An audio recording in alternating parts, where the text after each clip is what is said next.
Hai semua, bertemu lagi untuk Psikopendidikan Modul Kesejahteraan Psikologi Warga KPM #3A bagi bulan Ogos 2021. Tajuk #3A bagi bulan Ogos 2021 ialah Kebimbangan Resah yang Memudaratkan. Apa itu kebimbangan? Kebimbangan adalah reaksi minda dan tubuh terhadap situasi tertekan, berbahaya atau situasi yang tidak biasa. Maksudnya situasi yang kita jarang hadapi, dan ini adalah rasa yang sangat tidak selesa, kesusahan atau ketakutan yang anda rasakan sebelum peristiwa penting. Dan tahap kegelisahan tertentu menolong kita tetap waspada dan peka. Tetapi bagi mereka yang menderita gangguan kegelisahan, rasanya jauh dari normal dan boleh melemahkan sepenuhnya.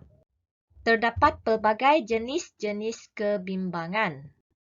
Yang pertama ialah anxiety disorder.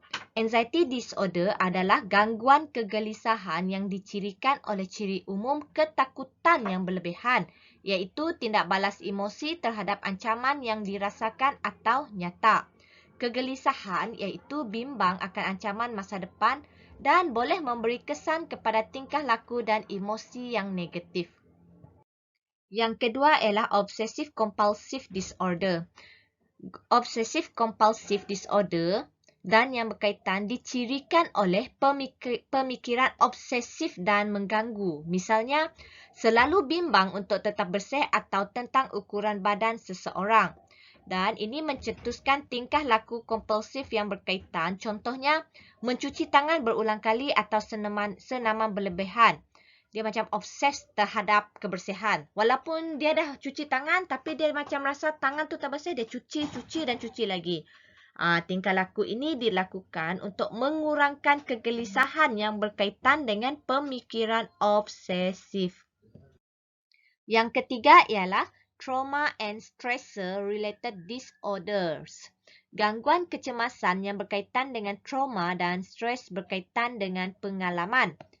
Trauma contohnya kematian yang tidak dijangka dari orang yang disayangi, kemalangan kereta atau kejadian ganas seperti perang atau serangan seksual ataupun mangsa penderaan rumah tangga, dan tekanan. Contohnya yang menyebabkan tekanan adalah penceraian dan putus cinta. Kita dah tahu jenis-jenis kebimbangan. Sekarang kita akan teruskan dengan punca kebimbangan. Yang pertama ialah comorbidity. Biasa sekarang ni kita dengar perkataan comorbidity. Okay. Comorbidity ialah kehadiran lebih daripada satu gangguan pada orang yang sama. Macam banyak punca yang menyebabkan kebimbangan tu. Dan keadaan lain merangkumi penyakit fizikal seperti diabetes, penyakit kardiovaskular seperti jantung, barah, penyakit berjangkit dan demensia. Gangguan mental yang cenderung menunjukkan comorbidity juga merangkumi gangguan makan, gangguan kegelisahan dan penyalahgunaan bahan seperti penyalahgunaan dadah dan juga alkohol. Punca kebimbangan yang kedua ialah dari segi genetik. Faktor genetik merupakan faktor risiko yang diwarisi daripada keturunan. Ia berisiko dalam semua jenis kebimbangan. Dan punca kebimbangan yang ketiga ialah dari segi persekitaran. Okey, yang ni ialah apabila seseorang itu mengalami peristiwa yang menekan juga berkaitan dengan perkembangan kebimbangan. Peristiwa yang menekan pada masa kanak-kanak termasuk mengalami kesulitan, penderaan seksual, fizikal atau emosi, atau kehilangan ataupun penceraian ibu bapa boleh meningkatkan risiko mengalami kebimbangan di kemudian hari. Maksud dia dekat sini ialah apabila dia mengalami macam trauma pada zaman kanak-kanak tu, dan apabila dia membesar, itu akan mempengaruhi untuk dia menghidapi masalah kebimbangan apabila sudah dewasa. Punca kebimbangan yang seterusnya ialah dari segi kesihatan. Keadaan kesihatan yang kronik juga dapat meningkatkan risiko gangguan kebimbangan. Okey, contoh dia ialah apabila pesakit itu berada pada stage terakhir. Contoh dia macam pesakit kanser dan juga pesakit COVID yang ditidurkan apabila sudah mencapai stage kelima. Jadi dia akan meningkatkan risiko untuk gangguan kebimbangan. Dan itu bukan sahaja untuk diri pesakit tetapi untuk yang menjaga pesakit kronik yang signifikan dari ahli keluarga atau orang tersayang juga merupakan faktor yang boleh menyebabkan kebimbangan. Seterusnya, punca kebimbangan ialah dari segi gaya hidup. Pilihan gaya hidup seseorang itu dapat mempengaruhi risiko secara signifikan. Penggunaan tembakau atau kafein yang berlebihan dapat meningkatkan kegelisahan. Punca seterusnya ialah dari segi demografi. Berdasarkan kajian, 22.7% orang yang berumur dalam kalangan 30 hingga 44 tahun adalah berisiko untuk berhadapan dengan masalah kebimbangan berbanding dengan orang yang berumur dalam 18 hingga 29 tahun. Bagaimana kita nak mencegah kebimbangan? Dekat sini ada 6 cara yang dinyatakan, iaitu yang pertama ialah relaksasi, kedua ialah berfikiran positif, yang ketiga ialah pemakanan yang sihat, ingat suku-suku separuh, yang keempat ialah rehat yang sempurna, yang kelima ialah bersenam ataupun bersukan. Yang ni boleh berjogging, boleh berzumba semua tu. Dan yang terakhir sekali ialah pastikan kita mendapat tidur yang cukup.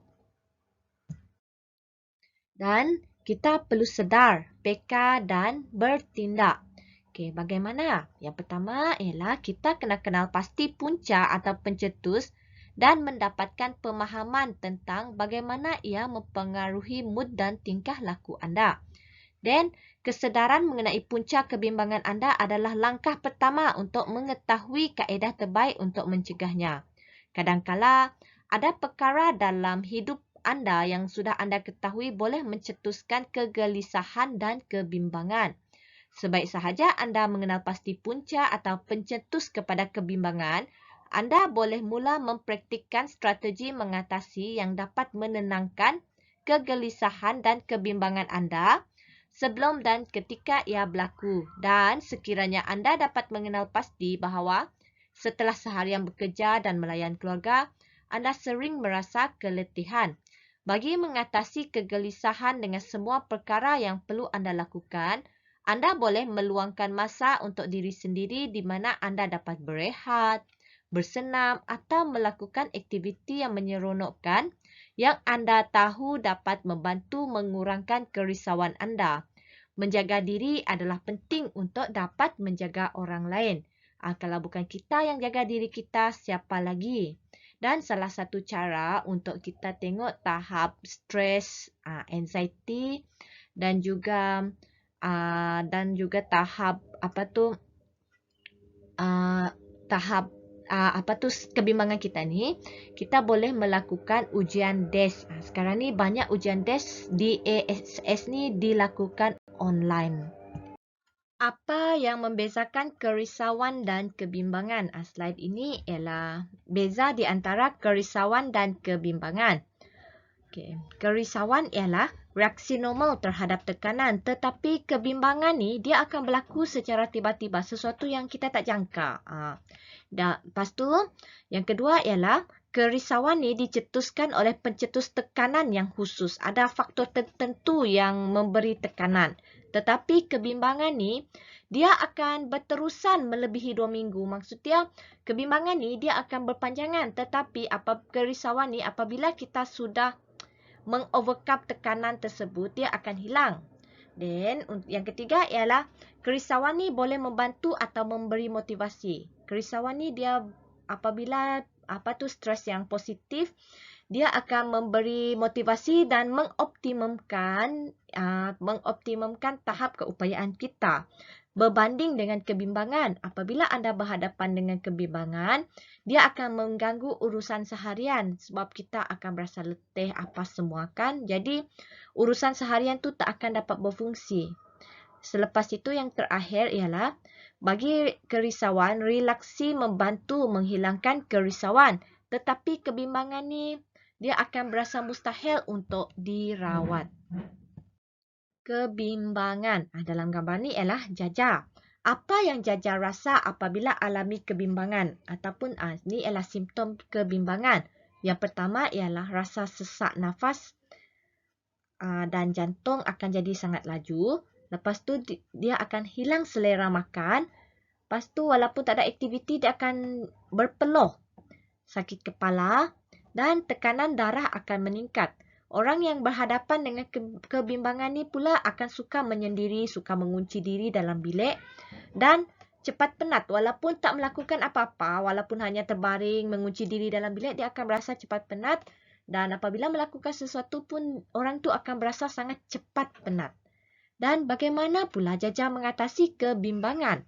Yang pertama ialah mengawal pernafasan. Yang kedua, fokus kepada aktiviti harian. Yang ketiga ialah terbuka berkongsi perasaan. Apabila ada masalah atau apa-apa semua, berkongsilah dengan rakan-rakan ataupun keluarga kita ataupun orang yang kita percayai. Yang ketiga ialah bersenam. Yang keempat ialah bersenam. Bersenam adalah baik untuk kesihatan. Dan yang terakhir ialah perlahankan rentak kerja. Jangan terlalu push diri kita untuk mencapai sesuatu yang sebenarnya kita tak dapat nak capai. Dan itu sahaja untuk hashtag 3A bagi bulan Ogos. Dan penilaian program akan saya maklumkan semula di dalam grup. Ingat, be kind to your mind. Kalau bukan kita, siapa lagi? Dan slide ini adalah daripada bahagian psikologi dan kaunseling KPM. Itu sahaja untuk bulan ini. Dan sekiranya anda rasa anda ada simptom kebimbangan ataupun ada masalah-masalah lain, kita boleh berhubung dengan kaunselor organisasi di PPD kita iaitu Cikgu Loh Asing. Okey, sekian. Terima kasih.